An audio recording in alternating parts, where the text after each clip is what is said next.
Welcome, everybody, to another Pitching Ninja's Filthiest Pitches of the Day. I am Pitching Ninja, and I'm here. Will Leahey, what's happening, Will? I woke up, I was having a great morning, and then I just read up about this doomsday glacier we got going on, and just really a real buzzkill here, Ninja. And I'm wondering if we have an extinction level event type situation, will you still continue to be the pitching ninja and just watch all the games that are going on? So, to me, this is a great use of medieval Mason Miller because I think he can stop this glacier. And he happens to be our guest on Baseball Dojo this week, which y'all should check out. But no doubt, he's a What a superhero segue, we Ninja. need. He's a superhero we need. We're not going to die because we have medieval Mason Miller on our side. We're going to start with our whip around the league. I'll start out with Dylan Cease, who had 5 Ks in 4 innings, giving up 5 runs. He had these elevated fastballs, these painted sliders, but honestly, not a great outing for Cease. Faced Ronaldo Lopez, who had 4 Ks in 6 1/3 innings, giving up 2 runs, and actually raised his ERA to 1.54. That's how good he's been. He had this painted fastball, these sliders, picked up a sword. Eric Fetty had 2 Ks in 6 innings, giving up 5 runs. Did he pitch well? No, baby. He had this elevated fastball and this cutter. He faced Jose Barrios, who had 6 Ks in 6 innings, giving up 3 runs, and stuff was really good. It is nasty sinker, these wicked slurves, his changeups, and here's an overlay of his fastball and slurve that show you why he's so dangerous when he's on. I mean, this stuff's filthy. Ben Lively had 7 Ks in 5 2/3 innings, giving up 1 run. He had this painted fastball and changeups. He faced Tylor Megill, who had 7 Ks in 5 innings, giving up 2 earned runs. He had this fastball, these sliders, his curveball. But the real pitch of the game from him, were these American sporks. Yep, he got the ghost 4 from Kodai Senga, put his own spin on it, or in his case, lack of spin on it, because check out these things. This one only had 408 RPMs at 85 miles an hour. This thing is basically a high-speed knuckleball. I love this pitch. It's fantastic. Keep throwing this thing, Tyler. Ryan Weathers had 8 Ks in 7 innings, giving up 1 earned run. He had these sweepers and changeups. And he faced Joe Ross, who only went 1 inning this game because he hurt his back. That kind of sucks. Reed Detmers had 3 Ks in 4 innings, giving up 6 runs.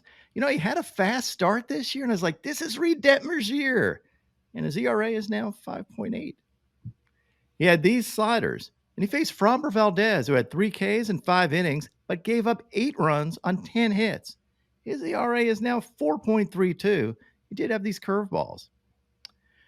Michael Wacha had 3 Ks in 7 innings, giving up 2 runs. He went hard with this paint, with this front door painted 2-seamer, as well as these changeups. And he faced Reese Olson, who had 2 Ks in 2 2/3 innings, giving up 1 earned run. Why do you only pitch 2 2/3 innings, Ninja? Because he got smoked by this comebacker. Ouch. This sucked. Like, look, I lost my K-prop parlay because of this game. He needed 5 Ks. He only pitched 2 2/3 innings, got 2 Ks. But I will take every loss for him to be not hurt, and he's not, apparently. This was precautionary that they removed him. They didn't want him to make adjustments and screw with his mechanics. Sonny Gray had 6 Ks in 5 2/3 innings, giving up 1 earned run. He had these 2-seamers, including this front door 2-seamer, as well as these sweepers. And check out this sweeper. I mean, freaking nasty pitch, but look at the play by a catcher getting the throw it at first base on this drop third strike. Good work. Dean Kramer had 2 Ks in 4 innings, giving up 5 runs. He had this elevated cutter. Marcus Stroman was outstanding yesterday with 6 strikeouts in 7 1/3 innings, giving up only 1 run. His ERA now is 3.05, a solid year for Marcus Stroman. He had these cutters, this paintish 2-seamer, as well as his slider and this splitter at the knees. He did get pissed off after giving up this home run in the 8th, which was his only run that he gave up. You know, I honestly didn't think he was going to come out for the 8th, but Stroh is a gamer, loved his attitude, and he pitched fantastic. He faced Logan Gilbert, who kind of did not pitch fantastic. Gilbert had 1 K in 6 innings, giving up 3 runs, and had this splitter and picked up a sword. Speaking of not pitching fantastic, Pablo Lopez had 5 Ks in 5 innings, but gave up 7 runs. He had his curveball and sweepers. And he faced Mitchell Parker, who had 7 Ks in 6 innings, giving up 3 runs. His fastball, curveball, and splitter.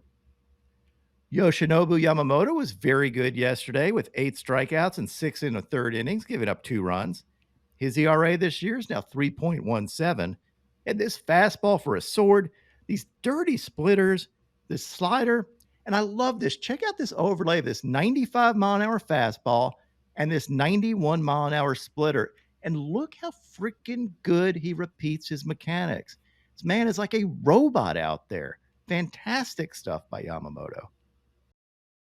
Tanner Houck, the Incredible Houck, had 5 Ks and 7 scoreless innings, giving up 2 hits.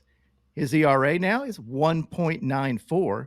He had this painted sinker, this slider, and his splitters.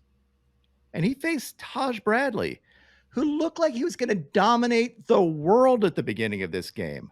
Bradley had 8 Ks in the first 3 innings. He ended up with 10 Ks in 7 innings, gave up 5 runs on 6 hits. He did have no walks, and I thought his stuff looked crisp. I mean, I'm looking at stuff, fastballs up to 99 miles an hour, these nasty splitters and cutters. I mean, one of these games he's going to put it all together and just dominate somebody.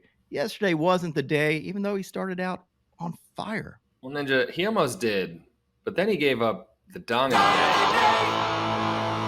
and it's to Rafael Devers, who just hit a home run in his 6th consecutive game. Rafi is on an absolute heater here. The record is 8 games in a row, held by Don Mattingly, Donnie Baseball, and Ken Griffey Jr., among others. But listen, not only do I think Rafi's going to hit 8, I think he's going to double it, Ninja. We're going for 16 in a row. I will say, you know how much I don't like hitters, right? Yeah. Don't like them. You want them all to die. I love Devers.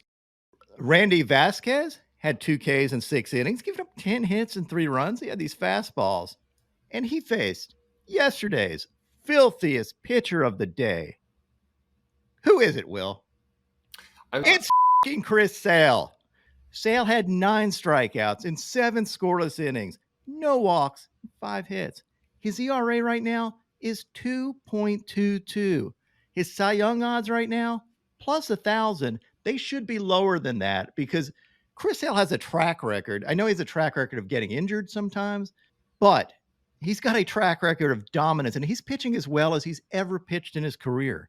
He has 20 consecutive scoreless innings right now. After the game, Ronaldo Lopez told him, "Hey, man, I'm just trying to be like you." He had these fastballs, including these elevated fastballs, these sliders and changeups, and I love the face he has when he's facing hitters. He's got resting pitch face. He looks just mean as f***. He has a 40% whiff rate on his slider this season. Opponents are only hitting 141 against his slider and slugging 163.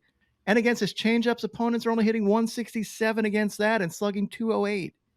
He also has the slowest bat speed against as a starter. He's an absolute dominant force on the mound. One of the more enjoyable pitchers to watch in baseball. I love this man. Love the fact he's in Atlanta right down the street from me.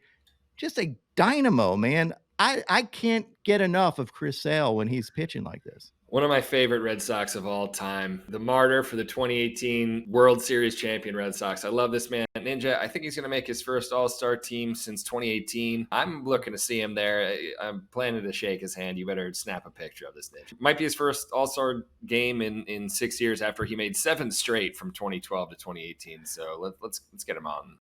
Now onto my filthiest relievers. Jimmy Garcia had this 2-seamer and 4-seamer. Brian Hudson had these heaters. And Brian Hudson's weird because he doesn't throw particularly hard, but he gets terrible swings on his pitches. It's mostly due to his arm slot. Daniel Hudson, no relation, I don't think, had this fastball and slider. I actually didn't look that up. I don't think they're related. There are too many Hudsons in the league anyway. Just go with it. Raisel Iglesias had this slider for a sword. Alex Lang had this curveball and fastball at the knees. Jojo Romero, another guy I love because he chugs Red Bull, had this slider. Justin Slayton had this painted fastball, this cutter, and this curveball that got a duck from a left-handed hitter. That was kind of weird. My top 5 filthiest pitches of the day. At number 5, I have Luke Weaver for this fastball, but mostly because of this follow-through. This is pure fire. I love the leg kick. I don't care about the pitch. The follow-through gets top 5 mention. Number 4, If Yoshinobu Yamamoto's fastball, splitter, curveball, thought all this stuff was nasty. At number 3, Tylor Megill's American Spork with only like 400 RPMs. Fantastic pitch. At number 2, if Chris Sale and, I don't know, just his mound presence. Let's give his resting pitch face number 2. And at number 1, we have Andres Munoz with this perfect 101 mile an hour painted fastball. You don't throw a pitch any prettier than this. The pitch. Strike 3 called. He got him. How about 101 on the corner? Woo! Wow. And now, my pitching ninja moment of Zen. I don't know if you saw this, but Liz McGuire got hit in the head with this 110 mile an hour foul ball off Bo Bichette's bat. Does she not look like a badass? Like, look at her expression there. It's pretty hardcore. I love this. And Topps loved it too. They printed out 110 baseball cards. This is hardcore. She's punk rock. God bless her. God bless Topps too. My picks of the day today are a 4-leg parlay. I'm going to start with Logan Webb for 5 Ks or more, then take Joe Ryan for 6 Ks or more, take Brian Wu for 5 Ks or more, and top it off with Brandon Pfaadt for 5 Ks or more. What would your picks of the day be?